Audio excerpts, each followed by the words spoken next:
নমস্কার, মাতৃ আদেশে আপনাদের সকলকে স্বাগত। আজকের ভিডিও আগম বাগিশ। এই আগম বাগিশ শব্দটি আপনাদের কানে পৌঁছলে সর্বপ্রথম যার নাম আপনাদের মাথায় আসে তিনি হলেন এই আমাদের বাংলার বুকে কিছু বিখ্যাত সাধক বর্গের মধ্যে একজন কৃষ্ণানন্দ আগম বাগিশ মহাশয়। তার নাম সর্বপ্রথম আমাদের মাথায় আসে। কিন্তু আপনারা কি কোনোদিন ভেবে দেখেছেন তার নামের পিছনে এই যে আগম বাগিশ উপাধিটি যোগ হয়েছিল কেন? কারণ তেনার প্রকৃত নাম ছিল কৃষ্ণানন্দ ভট্টাচার্য, কিন্তু তার নামের পিছনে পরবর্তীতে এই আগম বাগিশ উপাধির যোগের পিছনে কারণ কি? তো চলুন সেটি আজকে জানা যাক। তো চলুন শুরু করা যাক। মূলত তন্ত্র শাস্ত্রকে দুইটি ভাগে ভাগ করা হয়েছে, এক আগম শাস্ত্র, দুই নিগম শাস্ত্র। এছাড়াও আরও অনেক শাস্ত্র থাকলেও মূলত এই দুটি শাস্ত্রকে মূল হিসেবে ধরা হয়েছে।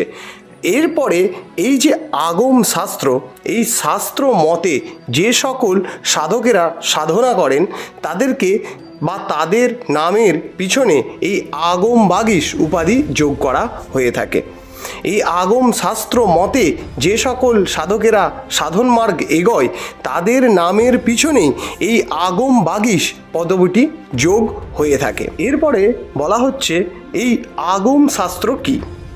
বিশ্বস্বাদ তন্ত্রে উল্লেখ করা হচ্ছে সৃষ্টি, প্রলয় এবং দেবতাদের যথাবিধি অর্চনা, সব মন্ত্রের সাধনা, পুনশ্চরণ, ষটকর্ম সাধনা এবং চতুর্বর্গীয় ধ্যানযোগ, এই 7টি লক্ষণযুক্ত শাস্ত্রকে জ্ঞানী ব্যক্তিরা আগম বলে থাকেন। এবং এই আগম শাস্ত্রের আরেকটি সুন্দর ব্যাখ্যা আছে। এই আগম শাস্ত্রকে চেনার আরেকটি সুন্দর ব্যাখ্যা রয়েছে। রুদ্র জামলে বলা হচ্ছে শিব মুখ থেকে আগত, গিরিজা মুখে গত বাসুদেবের মত।